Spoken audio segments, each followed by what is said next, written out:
Hello बच्चों, बाजी कैसे हैं आप सब। आई होप आप सब बहुत अच्छे हैं, मस्त हैं एंड सभी सेफ हैं। तो भाई आज जिस चैप्टर का हम रिवीजन करने वाले हैं वो है आनुवांशिकता एवं जैव विकास, जिसको हम 20 मिनट में पूरा रिवाइज कर देंगे। जैसे कि आप सबको पता है कि ये चैप्टर बहुत बहुत बहुत ज्यादा बड़ा है, तो इसको हम 20 मिनट में पूरा रिवाइज कर देंगे एंड सारे टॉपिक्स को कवर कर लेंगे। और हाँ, डेफिनेशन भी आपको यहाँ पर मिलेंगे। सबसे पहले चीज जान लेते हैं कि चैप्टर के टॉपिक कौन से होते हैं। तो बेटा इस चैप्टर के जो इंपॉर्टेंट टॉपिक हैं वो है यहाँ पे, अगर आप देख रहे हो, मेंडल तथा मेंडल के नियम, प्लस लिंग निर्धारण क्या होता है, जैव विकास, लेमार्कवाद तथा डार्विनवाद, उत्परिवर्तन और समजात और समरूप अंग, ये सारे इंपॉर्टेंट टॉपिक है इस चैप्टर के।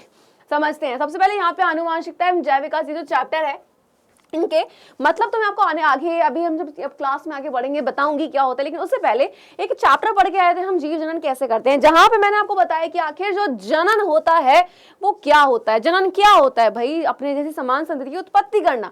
अब बोलेंगे मैम आप ये क्यों बता रहे हो? क्योंकि ये टर्म यहाँ पर है, क्योंकि जब हम पढ़ेंगे विभिन्नता को, अब बोलेंगे विभिन्नता क्या होती है, तो चलिए जानते हैं। यहाँ पे सबसे पहले आपको पता है कि जो जनक होते हैं वो क्या करते हैं, जन्म देते हैं किसको? अपनी संतति को, और जो बिल्कुल अपने जैसी समान संतति की उत्पत्ति कर दे, यानी कि भाई जो दिखने में से सेम हो, क्योंकि जनन दो तरीके से है, लैंगिक और अलैंगिक। तो जो संतति बिल्कुल अपने जनक के जैसी होती है, ऐसे जनन को हम कह देते हैं अलैंगिक जनन। और यहाँ पे एक ही जीव की आवश्यकता है, जबकि लैंगिक में क्या होता है कि दो यहाँ पे जीव होते हैं, उन दोनों जीवों के यानी कि नर और मादा जो आपके जीव हैं उनके युग्मक आपस में मिलता है, इनिशिएशन होता है, उसके बाद युग्मनज, भ्रूण और फिर जाके कहीं शिशु बनता है। तो वहां पे तो एक ही जीव था, यहाँ पे दो जीव हैं, किसमें? लैंगिक जनन में। अब आप सोचो कि एक ग्लास में पानी है, दूसरे में आप पानी करो, रहेगा तो पानी ही ना, शरबत थोड़ी ना बन जाएगा। वैसे ही यहाँ पर ये आती है विभिन्नता। विभिन्नता क्या होती है कि जब हमने देखा अलैंगिक जन्म में जो संतान थी उसने अपने जैसी संतान की उत्पत्ति करी, अलग पंथा नहीं था। वैसे ही यहाँ पे अगर मैं बात कर रही हूँ लैंगिक की, तो लैंगिक में आप सोचो दो जीव होते हैं, नर मादा, उनके मिलने, युग्मकों के मिलने से जब एक शिशु जन्म लेता है ना, तो क्या वो शिशु बिल्कुल अपनी मम्मी की तरह होता है? नहीं। क्या बिल्कुल पापा की तरह? नहीं। दोनों के गुण होते हैं, थोड़ा अलग होता है। तो वही पे टर्म आ जाता है विभिन्नता। तो विभिन्नता क्या है भाई? विभिन्नता जीव के ऐसे गुण है जो उसे अपने जन को अथवा अपनी जाति के समान सदस्यों के उसी गुण के मूल स्वरूप से भिन्नता को क्या कर देते हैं? दर्शाते हैं। क्लियर है? आगे बढ़ते हैं जल्दी से। विभिन्नताओं के प्रकार होते हैं भाई, कुछ ऐसी होती है जो शारीरिक होती है, कुछ ऐसी होती है जो जनन कोशिका में आती है। शारीरिक का मतलब ये शरीर से संबंधित, जो शारीरिक कोशिका में है। जनन कौन? यानी कि जो जनन कोशिका में आएगी। शारीरिक में जो विभिन्नता आती है, यानी कि इनमें क्या होता है कि अगली पीढ़ी में स्थानांतरित नहीं होती है। बदलाव कब होता है? जब जनन कोशिका में चेंजेस होते हैं, यानी कि अगली पीढ़ी में स्थानांतरित होंगे, अगली पीढ़ी में जाएंगे। यानी कि भाई जैव विकास में सहायक नहीं है कौन? शारीरिक कोशिका विभिन्नता, जबकि जनन कोशिका विभिन्नता जो है वो जैव विकास में सहायक है। शारीरिक कोशिका विभिन्नता जो, इनको उपार्जित लक्षण भी कहते हैं। क्यों? क्योंकि उपार्जित लक्षण क्या होते हैं? जिनको हम जन्म के बाद ले रहे हैं। और आनुवांशिक लक्षण कौन से होते हैं? जो पीढ़ी दर पीढ़ी चलते रहते हैं। आगे की बात करते हैं, आनुवांशिकता क्या होता है। आपने देखा होगा माता पिता से कुछ गुण होते हैं, बच्चों में जाते हैं, बच्चों से उनके आने वाले संतान, इस तरीके से चलते रहते हैं। यही आनुवांशिकता है, जिसको वंशागति भी कह देते हैं। तो डेफिनेशन क्या है कि जनकों से उनके संतानों में पीढ़ी दर पीढ़ी युग्मकों के माध्यम से पैतृक गुणों का संचरण आनुवांशिकता कहलाता है। सिंपल सा पॉइंट। अब यहाँ पे जिस शाखा के अंतर्गत, यानी कि विज्ञान की जिस शाखा के अंतर्गत आप यहाँ पे आनुवांशिकता विभिन्नता का अध्ययन करते हैं, तो भाई जीव विज्ञान की वो शाखा जिसके अंतर्गत हम आनुवांशिकता विभिन्नता का क्या करते हैं? अध्ययन करते हैं, ये हमारा क्या कहलाया जाता है? आनुवांशिकी या जेनेटिक्स। तो आनुवांशिकता क्या है? गुणों का पीढ़ी दर पीढ़ी चलना। और आनुवांशिकी क्या है? आपका एक सब्जेक्ट जहां पे हम पढ़ते हैं इन सब के बारे में। आगे की बात करें, मेंडल ने ना वंशानुक्रम के 3 नियम दिए थे। अब मेंडल कौन थे? तो यहाँ पे सबसे पहले इनको जानना बहुत ज्यादा जरूरी हो जाता है। तो भाई मेंडल कौन थे? तो ये जो चीजें बताई ना कि गुण एक पीढ़ी से दूसरी पीढ़ी में जाते हैं, वो इन्होंने ही बताई थी, जिसकी वजह से ना आनुवांशिकी का पिता भी कहा जाता है। ओके है। अब जब भी कोई रिजल्ट आता है, ऐसे तो नहीं आता, कुछ ना कुछ, यानी कि भाई हमने कुछ एक्सपेरिमेंट किए होंगे जिसकी वजह से रिजल्ट आया होगा, है ना। एग्जाम दे तो रिजल्ट आता है। वैसे ही तो भाई मेंडल जो थे, जो नियम इन्होंने दिए, ऐसे हवा में नहीं दिए थे, इन्होंने किए थे कुछ एक्सपेरिमेंट और तब इन्होंने वो नियम दिए थे। और इन्होंने जो एक्सपेरिमेंट किया था वो किया था मटर के पौधे पर। तो मेंडल जो थे उन्होंने मटर के पौधे पर कुछ प्रयोग किए और अपने कुछ नियम दिए, लेकिन उस टाइम जब ये जीवित थे तब इनके नियमों को मान्यता नहीं मिली। लेकिन इनकी मृत्यु के बाद 34 सालों के बाद इस पर ध्यान दिया गया और फिर 1900 में अपने प्रयोगों के निष्कर्षों को वैज्ञानिकों द्वारा क्या मिली? इनको मान्यता मिली। ठीक है। तो मटर के पौधे पे इन्होंने क्या किया? एक्सपेरिमेंट किया। अब बात है कि मटर का पौधा क्यों चुना, गुलाब, गेंदा ये सब क्यों नहीं चुने? क्योंकि जो मेंढल थे उन्हें मटर के पौधे में खासियत मिल चुकी थी। क्या मिल चुकी थी कि भाई मेंढल को मटर के पौधे में 7 जोड़ी ऐसे लक्षण मिल गए थे जो उन्हें किसी और पौधे में नहीं मिल रहे थे, जैसे बीज का आकार, बीज का रंग, ठीक है, आपका फूल का रंग, फली का आकार, फली का रंग, पुष्प की स्थिति और आपके तने की ऊंचाई। तो भाई ये 7 जोड़ी ऐसे लक्षण थे जो उन्हें सिर्फ मिले मटर के पौधे में और किसी पौधे में नहीं मिले, जिसकी वजह से उन्होंने मटर के पौधे का चयन किया। इसके अलावा इसका जीवन काल बहुत छोटा होता है, तो बहुत कम समय के अंदर एक्सपेरिमेंट कर सकते हैं, रिजल्ट भी जल्दी आ जाएगा, है ना। प्लस साथ ही साथ यहाँ पे स्वयंपरागण होता है, हम यहाँ पे कृत्रिम तरीके से परपरागण भी करा सकते हैं। अब ध्यान से देखो, यहाँ पे 7 जोड़ी लक्षण थे जिसमें से कुछ आपके 7 प्रभावी थे और 7 अप्रभावी। प्रभावी अपने आप को प्रकट कर पाते हैं, अप्रभावी अपने आप को प्रकट नहीं कर सकते हैं। तो भाई ये देख सकते हैं इनकी खासियत, एग्जाम में क्वेश्चन आते तो आप इन पॉइंट्स को लिख सकते हैं, समझा मैंने दिए हैं। प्रभावी गुण कौन होते हैं कि जब संकरण कराया जाता है तो जो अपने आप को प्रकट कर रहा होता है, प्रभावी यानी कि बहुत ताकतवर होता है, ये अपने आप को प्रकट कर पाता है ना।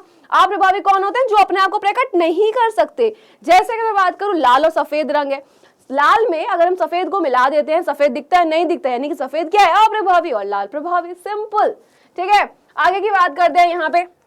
तो जब उन्होंने एक्सपेरिमेंट किया और एक्सपेरिमेंट के बाद उन्होंने दिए 3 नियम। पहला है प्रभाविता का नियम, सेकंड है पृथक्करण का नियम, थर्ड है स्वतंत्र अपविहुन का नियम, ठीक है। तो यहाँ पे ये 3 नियम थे। प्रभाविता का नियम कहता है कि भाई जो प्रभावी लक्षण होते हैं वो हावी होते हैं अप्रभावी पर। तो यहाँ पर एग्जाम में अगर डेफिनेशन आती है तो आप इसको लिखेंगे। अब मैं आपको बताती हूँ, यहाँ पे ये कुछ इस तरीके से क्रॉस करना होता है, संकरण कराना होता है। जहां पे इन्होंने शुद्ध लंबा पौधा लिया, शुद्ध बोना पौधा लिया, यहाँ से क्या आ चुके थे, युग्मक आ चुके थे, और जब यहाँ पे क्रॉस कराया गया तो उन्होंने देखा कि भाई F1 पीढ़ी में उन्हें सभी में कैपिटल टी स्मॉल टी मिले। और कैपिटल टी स्मॉल टी का मतलब है कि भाई ये अशुद्ध है, और हमें पता है कि जब प्रभावी और अप्रभावी लक्षण साथ में होते हैं तो हम प्रभावी वाले को लिखते हैं कि अशुद्ध लंबे प्राप्त हुए। ये किस पे आधारित था, याद रखना कि मेंडल का पहला और दूसरा नियम एक संकर क्रॉस पे आधारित था, इसलिए जब हमने यहाँ पे क्रॉस कराया तो एक ही जोड़ी लक्षण को लिया। अब आगे बात करते हैं यहाँ पे जीनोटाइप फिनोटाइप, लेकिन उससे पहले एक इसका दूसरा जो नियम है उसको समझो, पृथक्करण का नियम, जिसको हम विसंयोजन युग्मक की शुद्धता का नियम भी कह देते हैं। यहाँ पे ये बोलते हैं कि प्रत्येक युग्मक अपनी शुद्धतम अवस्था में, तो एग्जाम में आएगा तो आप ऐसे लिख कर आओगे, बिल्कुल ध्यान से देखें। अब देखो यहाँ पे प्रथम अगर हम बात करते हैं इसके F1 पीढ़ी की, हमें ये मिला था कैपिटल टी स्मॉल टी। यहीं पे जब हमने वापस स्वयं परागण होने दिया तो हमने जब क्रॉस कराया तो हमें कुछ इस तरीके से क्या मिले भाई, यहाँ पे कुछ लक्षण देखने को मिले, जैसे शुद्ध लंबा मिला, अशुद्ध लंबे 2 मिले और यहाँ पे 1 बोना मिला। तो जब हम इस तरीके से देखते हैं कि शुद्ध कितने थे, अशुद्ध कितने थे, ये सब जब हम चीज देखते हैं तो उस तरीके से जो अनुपात निकालते हैं उसको हम कह देते हैं जीनोटाइप। अगर मैं पूछूं कि बेटा ये मत बताओ शुद्ध अशुद्ध, टोटल बताओ लंबे कितने बोने कितने, तो वो हमारा होता है फिनोटाइप। यानी कि जीनोटाइप क्या होता है, जीनी संरचना का अध्ययन, फिनोटाइप होता है किसी के बाहरी लक्षणों को देख के अंदाजा लगा देना। एंड लास्ट तीसरा नियम जो बच्चों को बहुत डिफिकल्ट लगता है जबकि नहीं है, ये द्विसंकर क्रॉस पे आधारित है।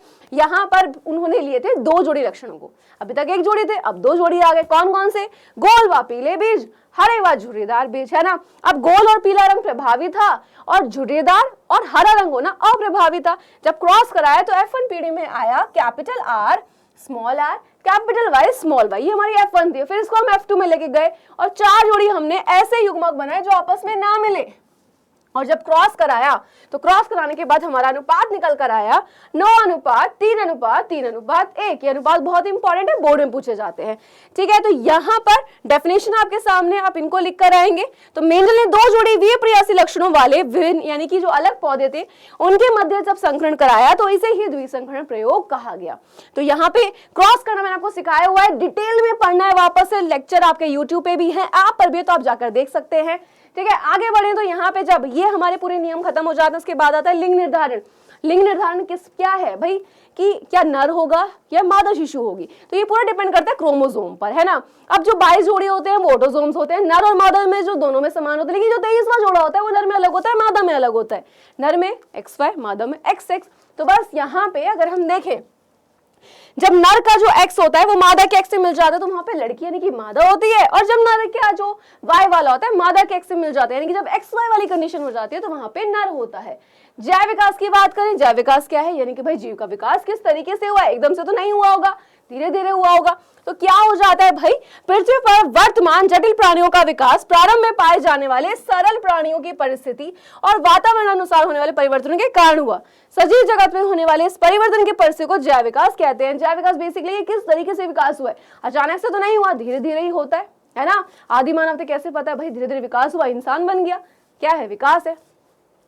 उपार्जित और आनुवांशिक लक्षण की बात करें, उपार्जित लक्षण क्या होते हैं कि उपार्जित होते हैं जन्म के बाद जिन लक्षणों को हम लेते हैं, आनुवांशिक होते हैं जो पीढ़ी दर पीढ़ी चलते हैं। अब सोचो कि यहाँ पे अगर हम बात करें तो भाई ये लक्षण जीवों द्वारा अपने जीवन में प्राप्त किए जाते हैं, आनुवांशिक तो पहले से वंशानुगत होते हैं, पीढ़ी दर पीढ़ी चलते हैं। और ये जनन कोशिका में डीएनए के अंदर कोई यहाँ पे चेंजेस नहीं आते, वहां पे चेंजेस आ जाएंगे। अगर हम बात करें भाई यहाँ पे कहाँ पे कि जैव विकास में सहायक है, उपार्जित लक्षण नहीं होते भैया, जैव विकास में कौन सहायक होता है, आनुवांशिक लक्षण होते हैं। क्लियर है। अब आते हैं लेमार्क पर। तो जैव विकास के संबंध में दो साइंटिस्ट लेमार्क एंड डार्विन, इन्होंने अपनी बातें रखी, दोनों ने जिराफ का एग्जांपल लिया था। तो यहाँ पर डिटेल में आप देख लो, इन पॉइंट्स को इस तरीके से लिख कर आएंगे। लेमार्क की कुछ खासियत थी कि ये चीजें होंगी, वहीं पे डार्विन जो थे उनकी भी कुछ खासियत रही होंगी। तो यहाँ पे जिराफ के एग्जाम्पल दोनों के ही थे, मैं सीधा पॉइंट पर आऊंगी, आप एग्जाम में लिख सकते हैं यहाँ पे, ठीक है। तो ये लेमार्क और डार्विन के कुछ पॉइंट्स है, कुछ विशेषताएं जो एग्जाम में पूछी जाती है, आपको दिखा रही हूँ क्योंकि एग्जाम में आते हैं। मैं यहाँ पर आती हूँ सीधा, यहाँ पर क्यों आई हूँ, क्योंकि याद रखिएगा बेटा, लेमार्क और जो डार्विन थे, लेमार्क का सीधा था कि इन्होंने बोला कि उपार्जित लक्षणों की वंशागति होती है, यानी कि जो लक्षण जन्म के बाद हम लोग लेते हैं उनकी वंशागति होती है। जबकि डार्विन ने बोला, इन्होंने बोला कि भाई जो प्रकृति में अपने आप को अनुसार ढाल लेगा वो जिंदा रह जाएगा, यानी कि प्राकृतिक वर्णवाद का सिद्धांत। जिराफ का एग्जाम्पल इन्होंने भी दिया, लेकिन इन्होंने क्या बोला कि पहले सारे जिराफ छोटी गर्दन वाले थे, समय के साथ जब जलवायु परिवर्तन हुआ, पूरी जो अगर हम बात करें घास फूस सूख चुकी थी, तो जो जिराफ थे वो ऊंचे पेड़ पौधों के पास जाते थे, उनको खाने के लिए अपनी गर्दन को ऊंचा करना पड़ता था, फिर आगे जो जिराफ होते थे वो लंबी गर्दन वाले। कोई सेंस नहीं था। सारे साइंटिस्ट, जितने भी साइंटिस्ट उन्होंने गलत बोल दिया एंड लेमार्कवाद हुआ गलत साबित। क्योंकि आप सोचो पहलवान का बच्चा फिर पहलवान क्यों नहीं होता है ना। नाक कान छेदने की प्रथा भारत में कितनी पुरानी है, फिर भी जब भी लड़की होती है तो नाक और कान छेदे हुए नहीं होते हैं। डार्विन ने बोला कि देखो जो प्रकृति के अनुसार ढाल गया वो जिंदा रह गया। पहले छोटी गर्दन वाले जिराफ भी थे और बड़ी गर्दन वाले भी थे, लेकिन जब जलवायु में परिवर्तन हुआ, घास फूस सूख चुकी थी, तो भाई बड़ी गर्दन वाले ही बड़े बड़े पेड़ों तक जा सकते थे।